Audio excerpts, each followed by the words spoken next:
Hello there guys, Wayne here from Luna's World. I hope you're well. Welcome to another unboxing video. This is not going to be a full review, but I'm very excited to share with you the package that I have down here. And yeah, we're going to get into that in a second though, with of course my trusty Thai style knife here.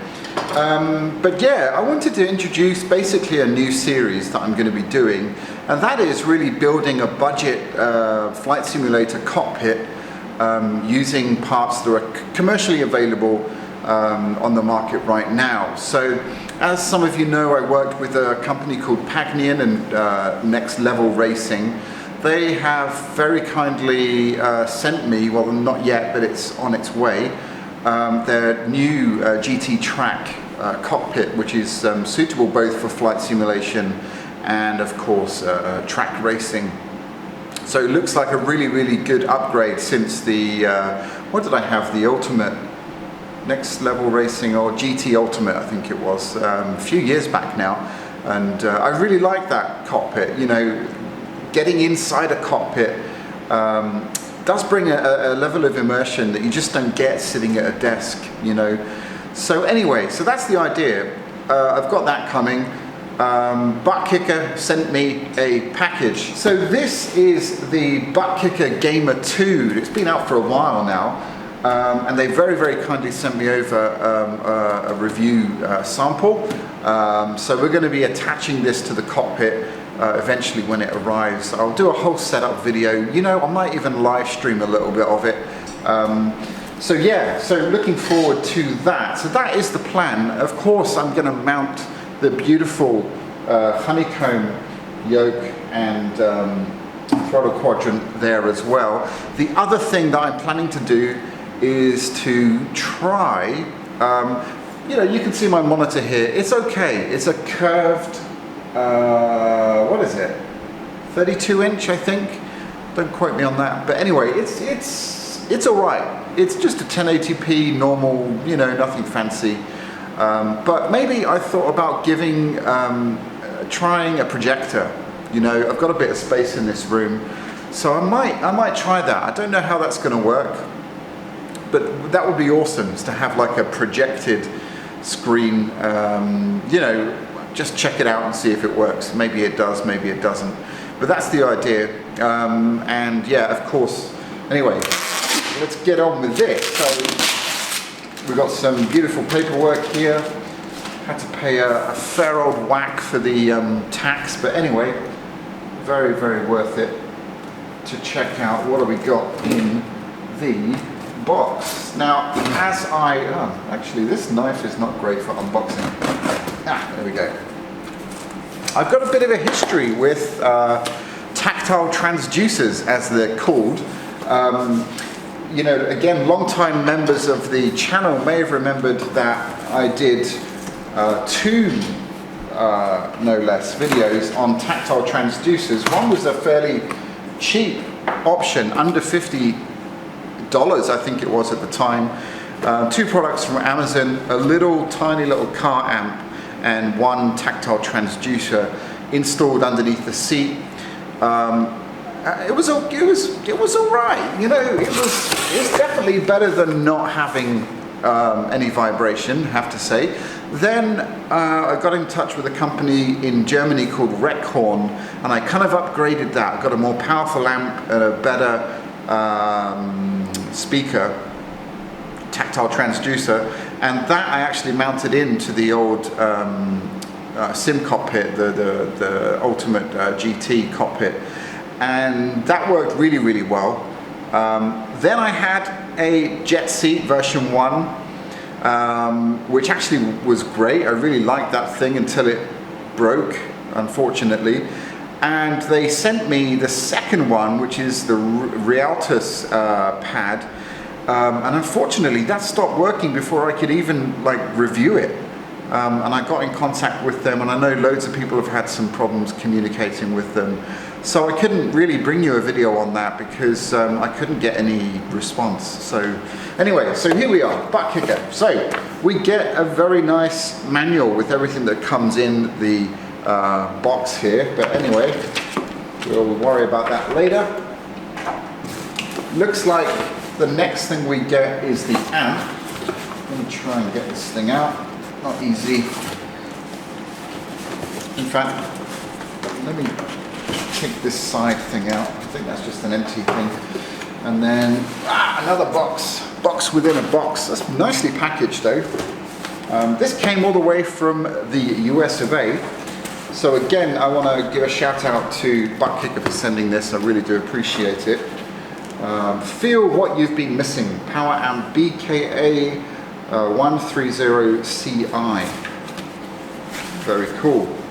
Okay, so we're presented with some instructions, and we have the remote control.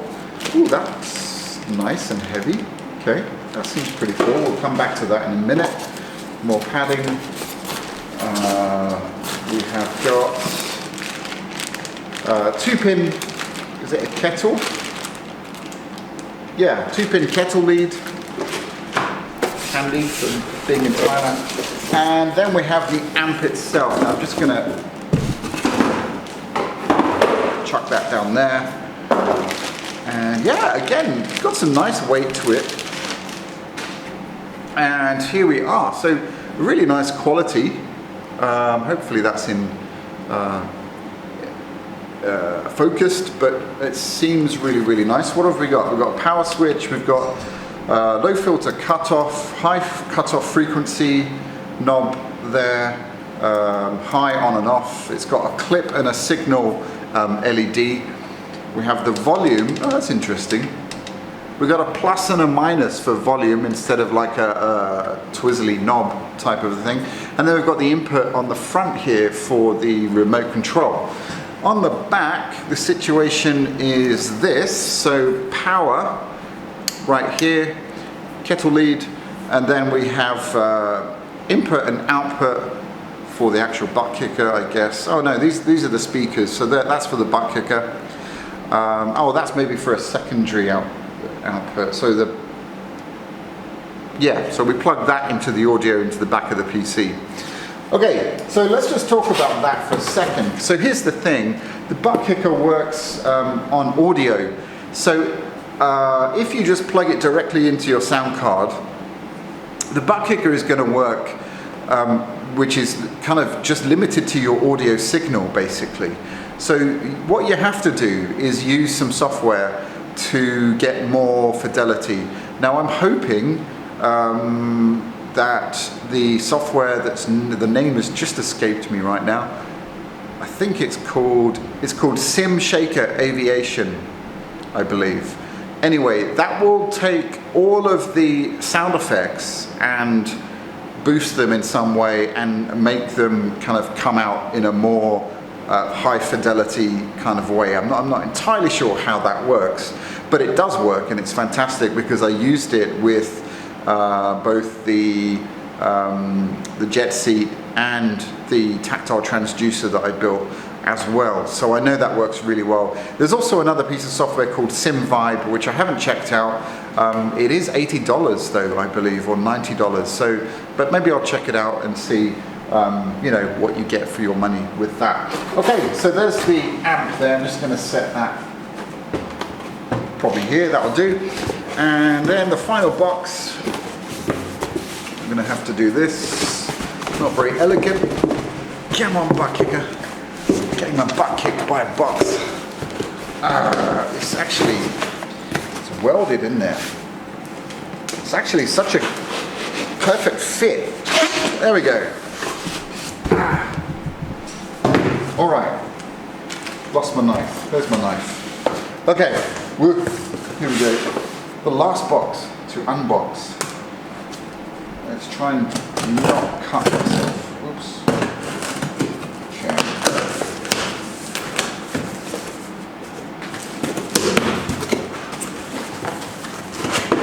All right, actually, just before we do that, I wanted to take a quick look at the remote control here, because that had some weight to it. It does feel very premium quality. So we've got an intensity button here. Again, let me just adjust the light. You guys can see a bit better. There we go. So we have intensity, plus and minus, and a power switch. So that's kind of cool. So we're going to mount that near the seat on the cockpit so that we've got easy access for that. So, okay, what have we got here? This is all the audio cables, I imagine. Have a go here. Yeah, so we've got mostly audio cables. We have a 3.5mm jack to phono splitter there. We have got phono leads. We have a double 3.5 input to a single. So that's if you want, say, the Buttkicker coming out of that one, and then your headphones, if you don't have USB headphones, coming out of there. And this looks like an extension lead for the actual Buttkicker, so that's very useful. And we finally get a, is that a digital, not quite sure, phono and male and female. Ooh, very nice. Right, so now onto the main thing. Now this is the Buttkicker itself, and again, pretty weighty, needs to be to create that vibration. So that's what it looks like. Pretty cool looking thing, like a kind of heatsink type thing there. And we've got this clamp system. I see. So that would go around the. There is actually a dedicated pole or mounting system in the next level cockpit that's coming. So that's how you clamp it on. Pretty self-explanatory. Tighten that up. That's actually a nice design. Very secure. This whole unit feels very, very premium. It looks really nice and feels great, and I can't wait to try this out. So yeah, really excited. So I know this is just an unboxing video. You're going to have to wait for the video where we actually plug it in. I'm going to wait until the cockpit comes, I think. Actually, maybe I'll do a video doing it on this chair, because not everybody's got a cockpit, and almost everybody has got some kind of a chair, so maybe I'll do that. Let me know in the comments if you want to see that, guys. That's probably a good thing to do while we wait for the cockpit to arrive, so that we can check out maybe the software and just make sure that that's all working. So anyway, I hope you've enjoyed this video. You've got a slight glimpse of my setup here, but I am going to do a full kind of tour of the setup. You know, maybe before we build the cockpit, so you can see what I've been flying for the past, well, 2 years since we left the UK. Almost 2 years since I left the UK. Unbelievable. I don't know where the time has gone. Anyway, I hope you have enjoyed this video, and sorry we didn't get to fly, and sorry we're not actually demonstrating this stuff yet, but exciting stuff coming in the not too distant future. So I hope you're all well. Hope you're doing well wherever you are in the world, and I appreciate your support. Please like and subscribe, and I will see you very, very soon. Kopun Kab, Sawadee Kab, bye bye.